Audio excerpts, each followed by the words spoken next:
What up, it's Black Bear. I'm at the Zach Sang Show. We just talked about my new album, In Loving Memory. It's out now. Go check it out. I love you. Mwah.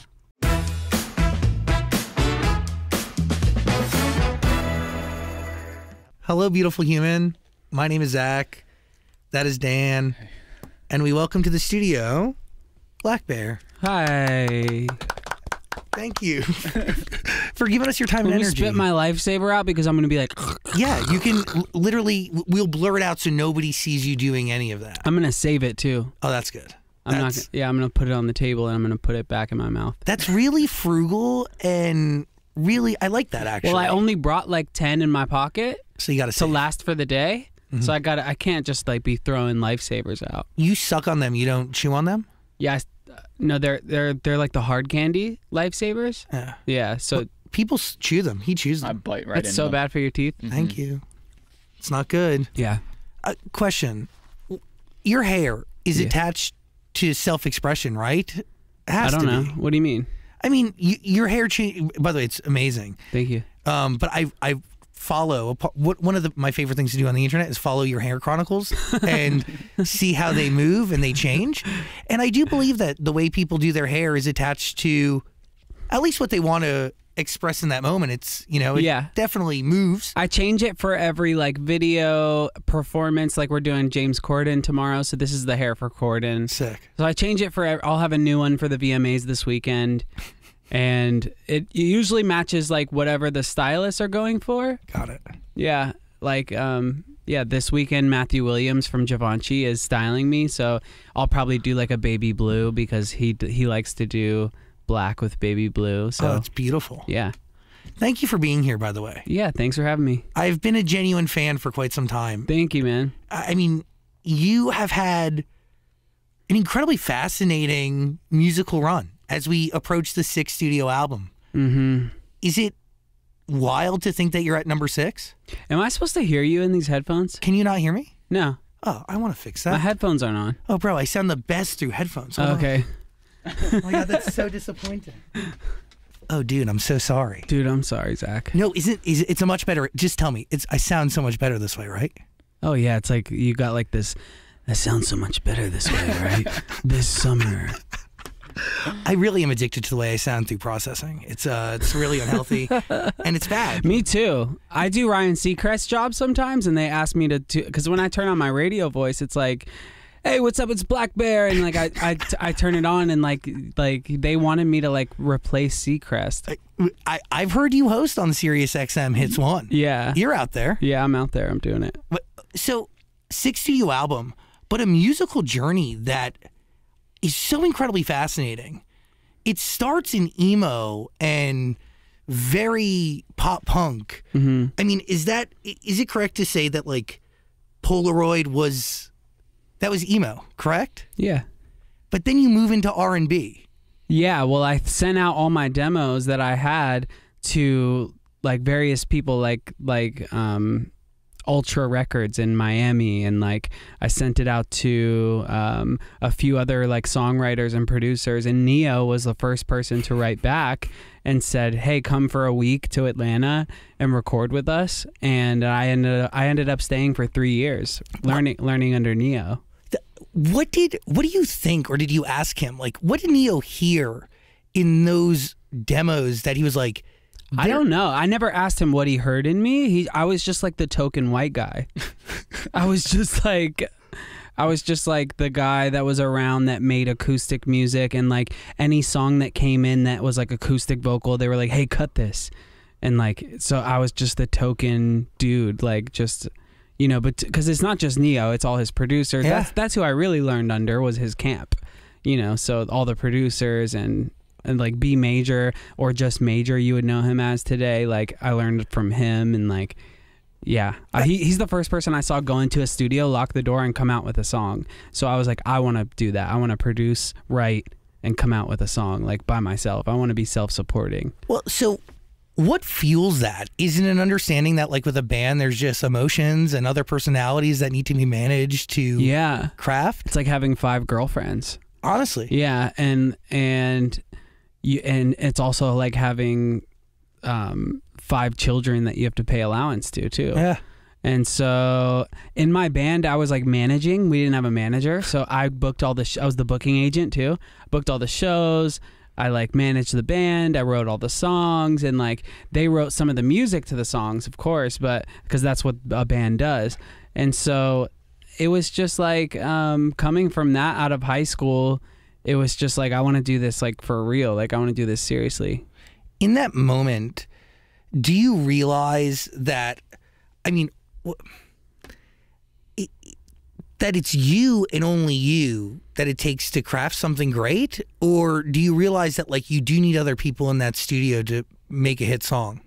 It depends, because I made IDFC by myself in a room with no one, you know, and that's 4 times platinum now. And it's just like I don't know, like yeah, collaboration is great and good, but believing in yourself is more powerful when you really believe in yourself. But at what point in your career did you realize, or did you have that belief in yourself? Because that's rooted in confidence, right?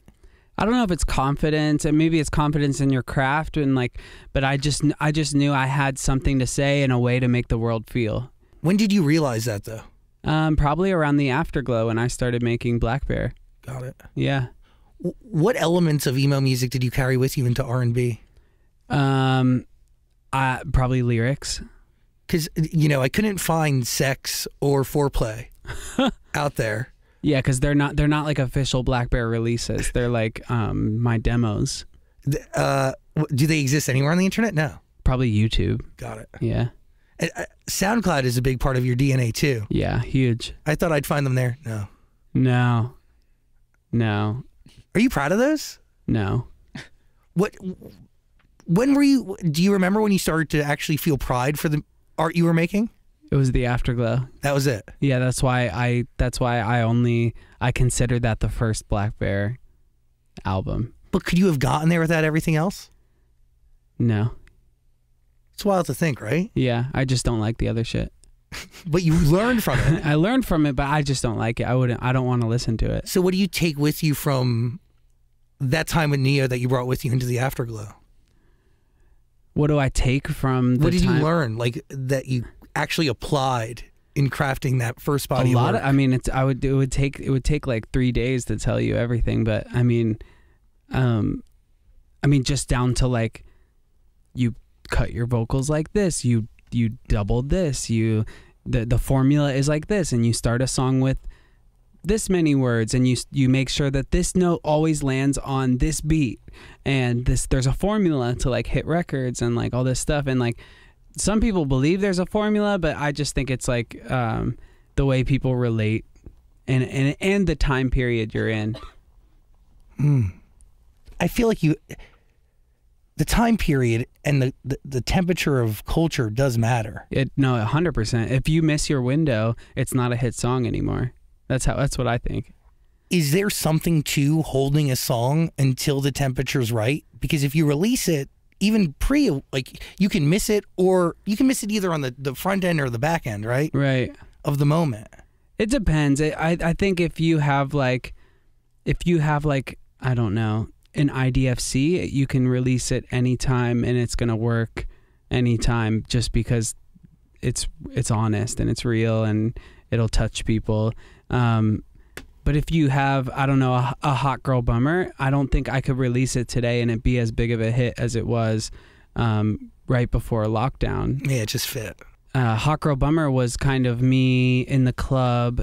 It was when I was single, and I was like freshly out of a relationship, and I turned to the club and turned to my promoter friends to take me out and show me a good time and pay a bunch of girls to be around us and like get the bottles with the sparklers and like everything, and like play my song and like make me feel like I'm a way bigger artist than I am. And I just made Hot Girl Bummer about that experience.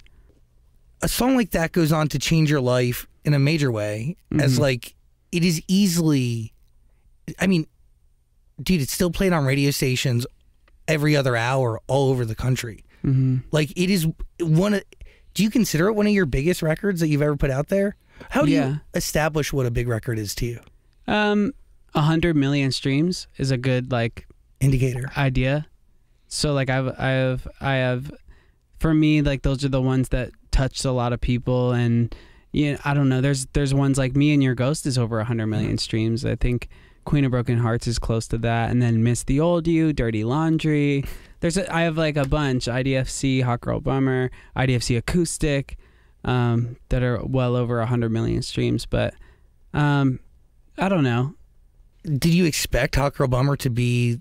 It's beyond a moment because it lasts still to this day. Like it will be a song I think they'll play on the radio for. I don't know. I don't see it as a song that they'll play on the radio forever. I feel like it was just that moment, that summer. Do you see all your songs as a moment? I see all my songs as like they have many moments for sure. Has songs changed what they mean to you over time? Yeah. Some of them I listen back to and I'm like, wow, I was like really hurting in this time. Like I was really going through it and I made this song and it makes me self-reflect and be like, wow, like I grew so much and I got out of that. And yeah, it definitely, takes a new meaning. Yeah, it takes a new meaning and makes me feel for the old me, How do records start? Is it lyrics and story first, or is there? It's like always different for me. Yeah, one way. Usually just an acoustic guitar and a vocal. Usually. Has that been like a constant? For me, yeah, that's all I know. Wow. Yeah. I always talk about it, but like, is it true that all good songs can be played on an acoustic and remain extraordinarily great? Yeah. What is it about an acoustic guitar and that simplicity?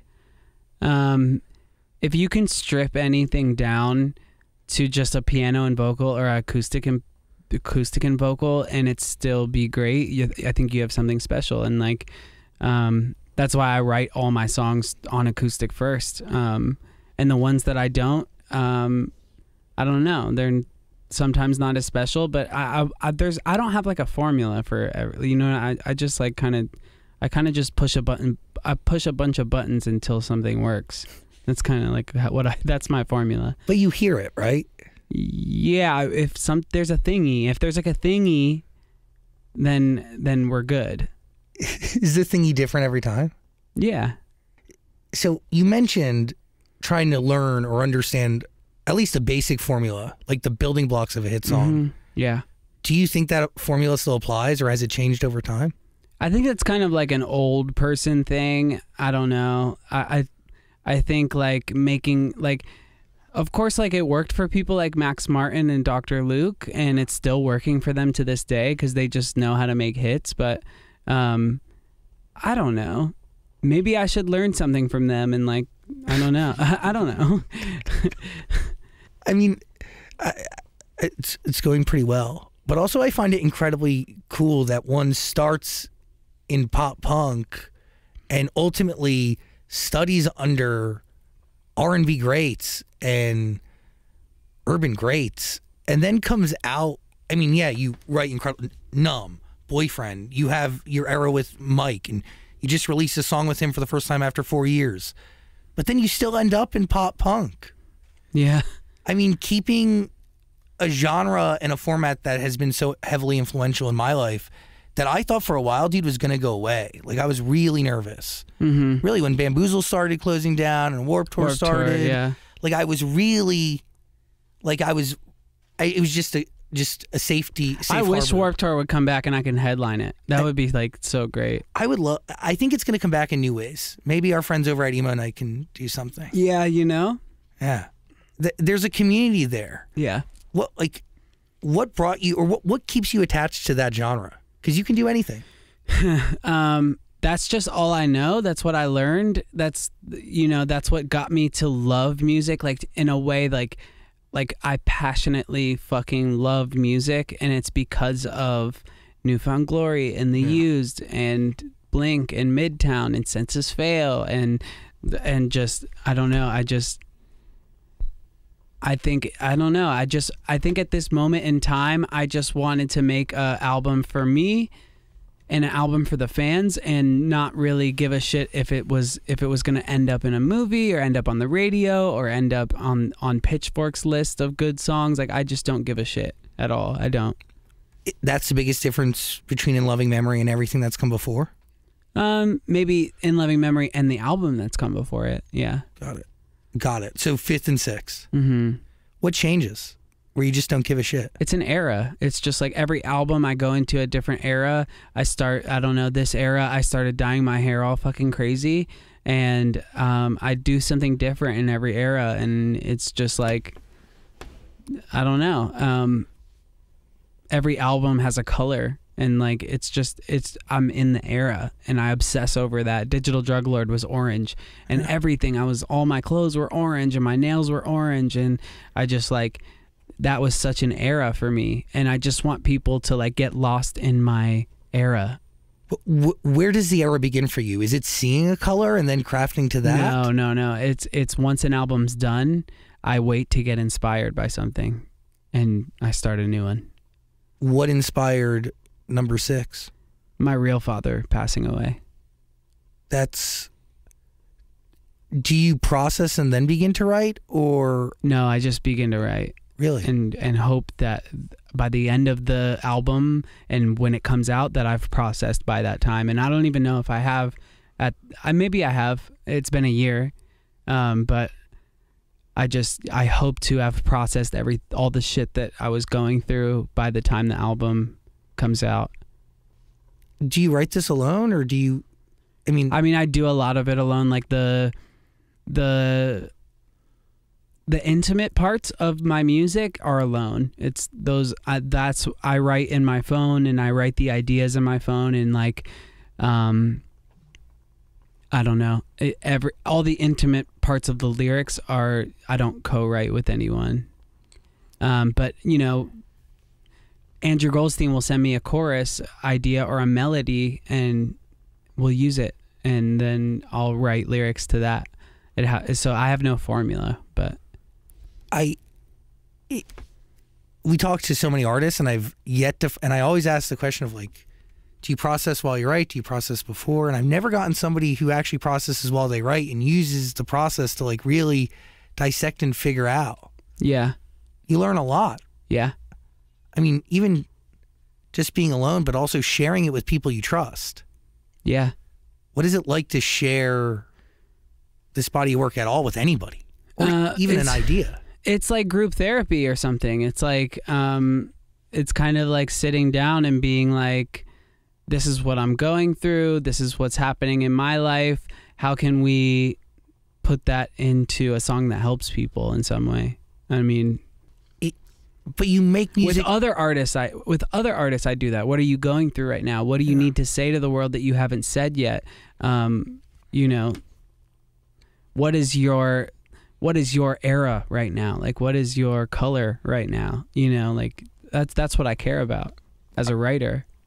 When you're making this album, are you really making it for you or for others? This one was for me. I might have made other things in the past for other people. I don't want to mention any albums, but I might have made an album or two for other people. Can you hear the difference? Yeah. Do you see all of it though as an extension of yourself? Yeah, of course. I've always made it like true to myself, but the intent was maybe different, and I'm just like admitting that to you. But how do you define the genre that you craft in today? Like, how do you see pop punk? How do you see emo music? Well, I see myself apart from all of that. I don't see myself a part of pop punk at all. I see myself like a pop punk lover that's admiring it and using parts of it in my own thing. But Black Bear has always been its own avenue, and it's been a place for, you know, people who don't fit in to go and fit in.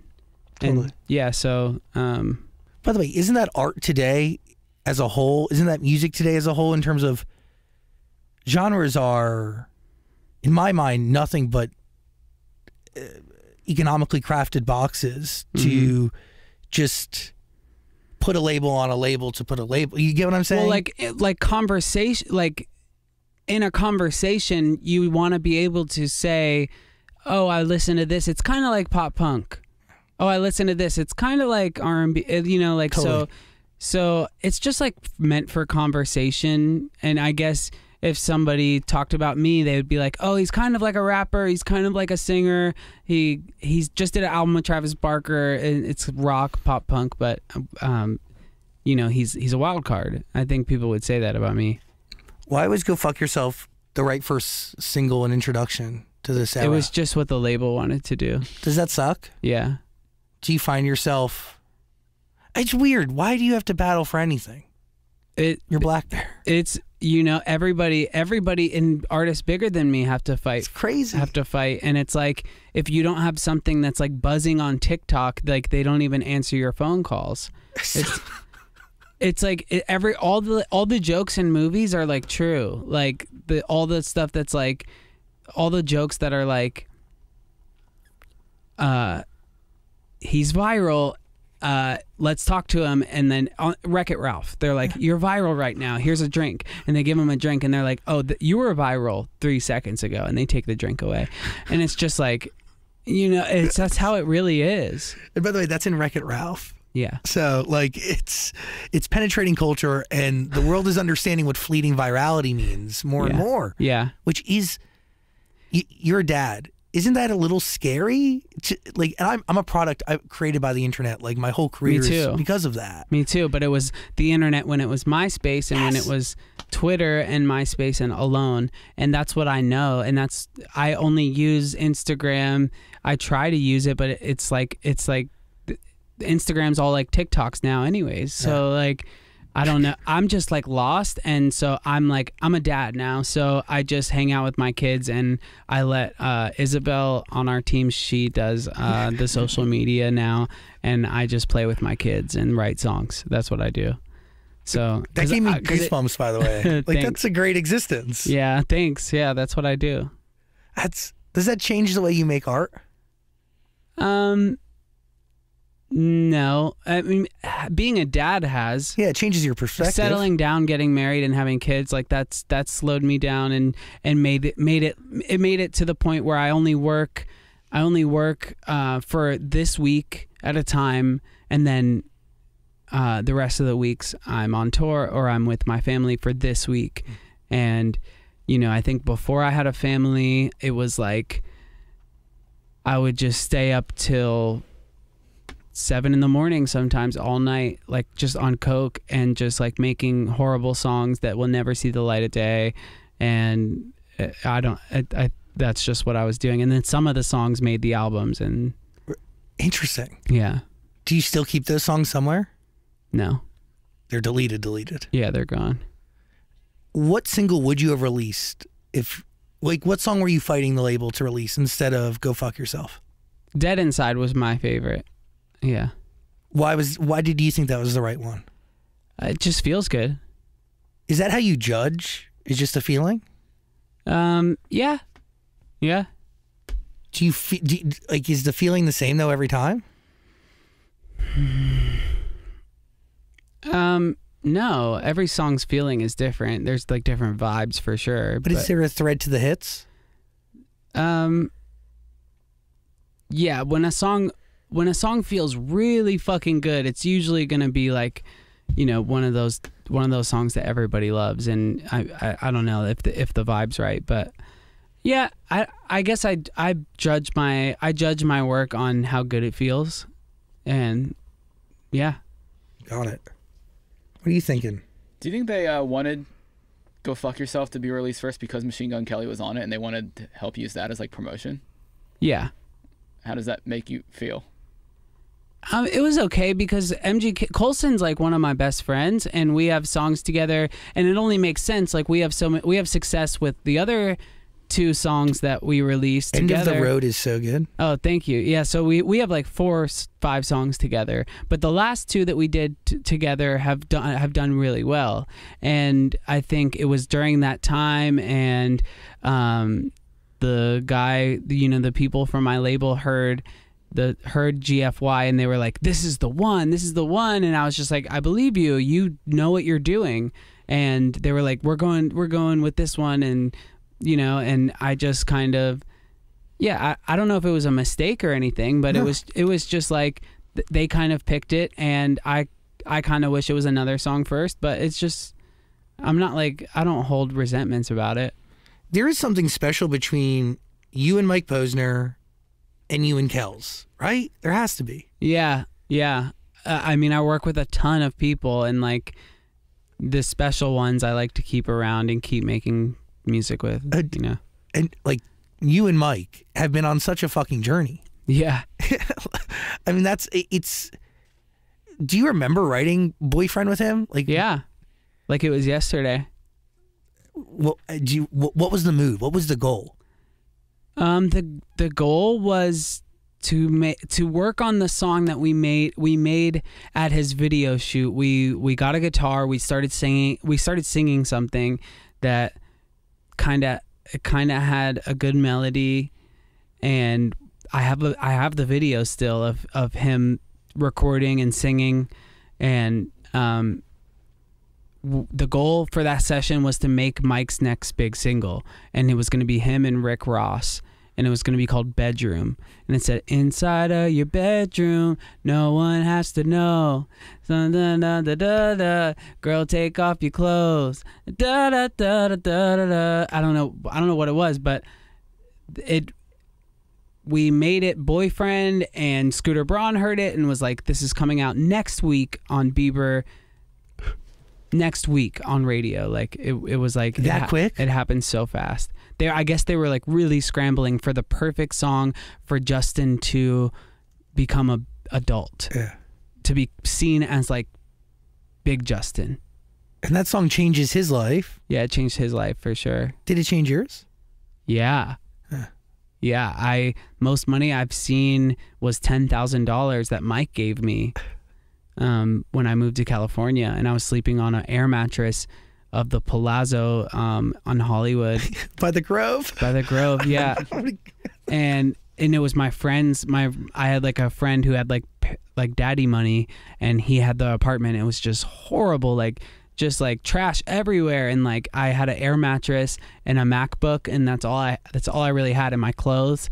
And Mike gave me 10 grand to start my life, and so we made Boyfriend, and that was the first time I saw $1 million, and I was 21, and it was insane, and I spent all the money really fast, and I went broke again, and I was living in Canoga Park with my brother, and I was giving him $75 to go to the grocery store and buy groceries, because that's what we could afford for the week, $75. And my G-Wagon was parked in the garage so it wouldn't get repoed. And like, my whole story and that's when I decided to make the Afterglow and bet on myself and do Black Bear and take this shit seriously and never go broke again, because that was horrible, Well, so that was motivating. Yeah. But also that song has to be validating that you have what it takes to play on the biggest level out there. Yeah. Like, you can write with the best of them. Yeah. Yeah. That's crazy. Yeah, it's pretty wild. And you haven't got, and you will not go broke No. ever again. No, I shouldn't. That's you care about data, because you've referenced it a couple times in this conversation. Hell yeah, I'm an internet person. Yeah, I get it. I understand. Yeah. But like, you do, sometimes I do try to trick myself and be like, it's feeling, it's emotion, it's people who come up to you, it's that one-on-one experience that you get when somebody. I think it is that and the data. Yeah. You're right. By the way, like, people who run away from data are running away from ugly data. Yeah. That's a through line. What are you thinking? Speaking of Mike Posner, is this you killing the Mansions version of yourself on the cover of In Love? No. It's not. No, I just have green hair. Okay, because I saw No. a lot of people wondering if like you were sending a sign by killing off the green hair version of you. No. It's more of like a self-sacrifice, kind of like Death of Ego, kind of like kill off kill off the bad version of yourself. And like through making this album, I was struggling really hard with opiates, and you know, I have chronic pancreatitis, so I was prescribed 120 Norcos every month for 3 years. And so I was struggling really hard with pain pills, and I was still sober, but then I started overtaking them, started snorting them, and it kind of like I relapsed. And like, so I went back to rehab, and there's a song called Back in Rehab on the album. And yeah, I'm 36 days sober today. Congratulations. Yeah, Congrats. thanks. This album, in loving memory, you need to listen to it. This album is different. It just feels different from anything else, even the way you're talking about it, but mostly based on the era that it's attached to. Yeah. How do you see this album? They actually asked me, like, somebody from my label like called me and they were like, hey, so I was in rehab, they were like, since you made this album while you were fucked up, do you even want it to actually come out? How'd you take that? It really hurt, because I was like, I was struggling, but like I didn't like make it like blacked out, you know? Yeah. I was struggling, but like I didn't make it like blacked out. My heart was still in it. You were coherent. Yeah. And you were using it to actually heal. Yeah, and so that hurt a lot, but it's a meaningful album, and I hope people listen to it. But, yeah. And by the way, I just want to make something clear. Like, what you go through and what you've been going through and manage is shared by tens and tens and tens of millions of other people all across this planet. Everybody's going through something. Mm-hmm. And in the same way this music has helped you, people will find healing from it. Yeah. And it will help them in the exact same way. I hope so. So to even question whether somebody wants to put that sort of art out into the world is not giving enough credit to art itself. No, they're not really like paying attention to what I'm doing or you know, or talking to me or communicating with me, and you know, Oh, God, whatever. yeah, it makes you feel icky, you know? Yeah. What role does Travis play in this album? Drums. I'm just kidding. I'm just kidding. Travis is the best, man. Like, I'm glad you brought him up. We made the song The Idea, and it was for his album. He was doing like he's still doing like an album with like different features on every song, kind of like Timbaland would do or whatever. Like he's doing a drum album where each artist does a song on it, and The Idea was my Black Bear song for the Travis Barker album. And once we made that, I was like, oh, we already have one in the chamber if we want to make 10 other songs or 11 other songs. And I kind of had to fight for that song to be on my album. Yeah. So what is your process while working with him? Are you giving him finished lyrics? Are you supplying him with like an acoustic, like you recording on a phone, or just yourself? Some of it was like lyrics, guitar, vocal. Then he kind of messed with the format of everything. Like he's like a format guy, and he likes to be like, no, we're gonna do this as the intro, and it's only going to be half as long, and then we're going to go into a fast part here, and then the big chorus. And like in Dead Inside, like he was the one that was like, there should be a big woo in it. So like he thinks of like little things to make the song like hooks and like top lines, and like he's just like a genius, and it's amazing to work with him. Well, those things can change the entire song. Yeah. For the better. Yeah. It also, in some cases, commercialize it, make it catchy. Like there's a lot of, there's genius to his action. Travis did a lot, and some of the songs we did bring to him, and he just played drums on. Got it. And that was it. But, you know, a lot of the songs he had a big part in changing it around and doing cool shit, you know. In Loving Memory is the album, and there's also some crazy features on there. I was not expecting to see Bayside. Anthony. And The Used, right? And Newfound Glory. Bert, Jordan. Come on. Like what? So is everybody different in terms of your process? Everyone had a different process with getting on my album. Are you talking about the features? Yeah, like are you bringing finished records to Newfound Glory, or are you getting into the studio and crafting from nothing together? It was finished. Got and it. I was like, this is your part. I know you better than you know you because I studied you when I was a kid. This is what you're singing. And that's what it was like for The Used. Bayside and Newfound Glory. It was just like, these are the parts. This is how it goes. Sing it or not be on the album. but really, how it all happened. I mean, bless those guys. They're the best. But like, I wanted them to do what I heard in my head because I wanted the old version of them that maybe they don't do anymore. And like, I wanted early 2000s versions of them. And like, so I don't know. It worked out. It was good. MGK wrote his part though on GFY. Do you give any notes or do you just let him do his thing? I made him rewrite it. Yeah. Really? No Yeah. way. And he makes me rewrite all mine too when I send him verses. So we do that to each other. But okay, whether it's like for fun or whatever, it is actually pushing you to bring out the best, right? Yeah. Like every time I send him a verse, he's like, I want the bratty bear, like the rich, angry, bratty bear that like, you know, is on the rocks in Hollywood and is on coke, and like he wants that from me in verses, and I'm like, I want the old chip off the old block MGK, you know, that's rapping. I don't want pop punk MGK. So we challenge each other for sure. That's a great friendship Yeah, it's great. and a great creative collaborator. Yeah. Because you don't feel comfortable to do that with everybody. I mean, me and Colson only have like really real conversations. Like he was late. He was 30 minutes late to go on stage when we were on tour together because we were just talking. You know, it's just, we have deep, deep conversations. He's just like a deep guy. That's special. Yeah. You can't have that with everybody. Yeah. And are there any similarities between your relationship with Kells and Mike? No, Totally different. totally different. Mike's like my for real brother. We're like actually related. And then Like, no. no. It just feels like it. You know, he has a black bear tattoo. I have a Mike Posner tattoo. We're like lovers that don't fuck. That's really special. Yeah. And he's also one of, he had a role in changing my life, and he's one of the coolest guys. Like, Yeah, he's great. he chose to give me time and interview with me at Bamboozle when he first performed back in 2012. Yeah. And definitely changed my life and my outlook, and definitely gave me time when nobody needed to. And he's fucking amazing. The genuinely sweetest person. He's so sweet. Yeah.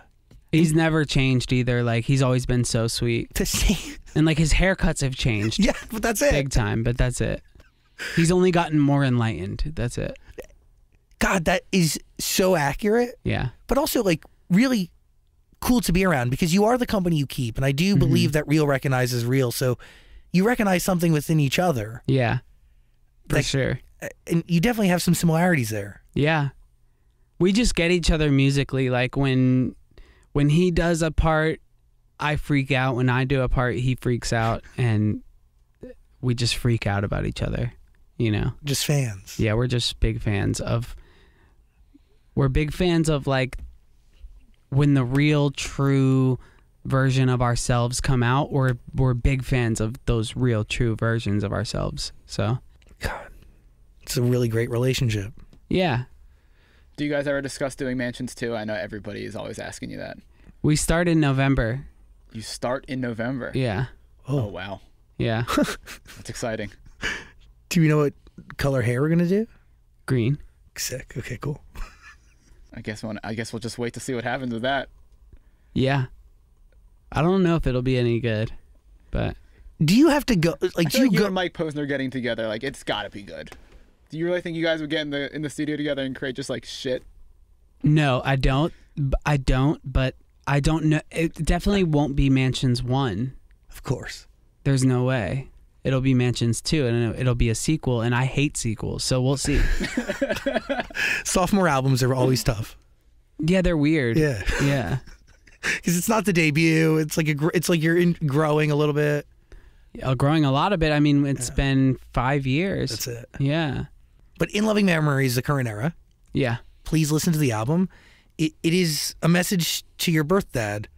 Yep. Do you wish he could have heard it? No. I kind of made it like just like I'm a pretty spiritual person, and I kind of just made it to tell him now that he is at peace and he's not struggling with those demons anymore, and he can actually hear me, and I just believe that he needed to hear it beyond the grave.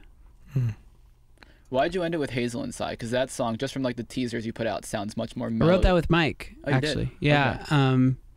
Mike was watching my son like run around in the studio, and Mike just kind of started playing these chords on the guitar and started singing a verse, and somehow it was just a song about my son. And it's cool because it's the last song on the album, and the album is kind of about my real dad, and then it ends with like me being a dad, and I don't ever have to be like the real dad that was never there for me, you know. And yeah, God, the visual of you all is gonna bring me to tears, dude. Like that's like really special. yeah, it's special. It's incredibly like full circle and like, Yeah, gosh, yeah. life is crazy. Life is wild. Please listen to In Loving Memory. What else you thinking? The last question I had is, you mentioned in the past that you send your music to Stephen Jenkins from Third Eye Blind. Yeah, Did you send him this album when it was finished? I didn't. Maybe I will like today. Just pop it in the inbox. Yeah. Send them the box link. He's like one of the many people that I send stuff to, and I'm like, hey, what do you think of this song? And he does the same to me for Third Eye Blind stuff. So like, Casual. yeah. And I was just a huge fan of him growing up, and he's one of my biggest like influences.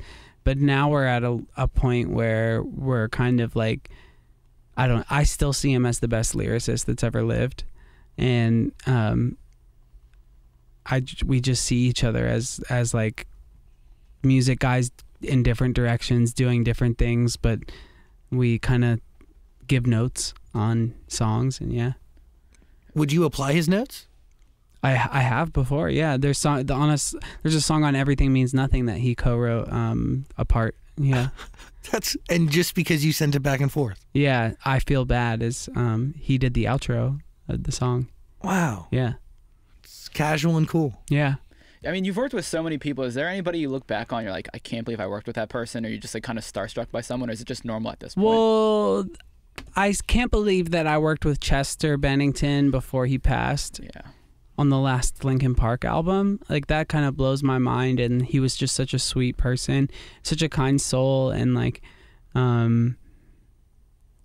just a beautiful person. And he also struggled with pancreatitis like I do, and he was in pain a lot of his life, and the pain just got too bad every day for him, and I get it. And you know, yeah, that blows my mind that I got to work with them, and Mike Shinoda and Brad, and all those guys are just so sweet. Yeah, didn't you get to work with Mike on a song for Chester after he passed? About you. Yeah, that was like pretty healing.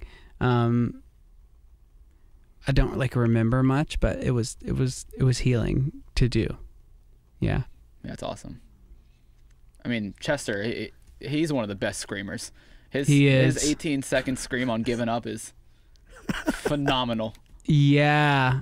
18 seconds, man. He screamed for 18 seconds and he just goes right back into singing. And when he did it live, nailed it. It was like an actual recording. It was incredible. Yeah. I struggle with the verse of Hot Girl Bummer, so I don't know how he does that. Which is hard, might I add. There was the Hot Girl Bummer challenge when it came out to like Correct. to do the whole verse without taking a breath, and I did it like easily, but a lot of people, yeah, it's hard. Oh, wait, the last question I keep popping in my head. You have a Christmas song called "You Hate the Holidays." Classic. Don't you have a Christmas song? You do. You don't remember? You hate the holidays. I think it's I hate the holidays. I hate the holidays. Yeah, it was like a Matt Musto song. Yeah, not a Black Bear song. Yeah. Do you still feel that way? Like, I feel like holidays change once you have kids. I don't know what I was doing when I was that age. That came out when I was literally 12 years old. I don't know. Okay. I love the holidays. I still relate to it though, by the way. I mean, I'm fine with that. I have a love-hate relationship with it. Yeah, just some years you're just like, oh, this again? Yes.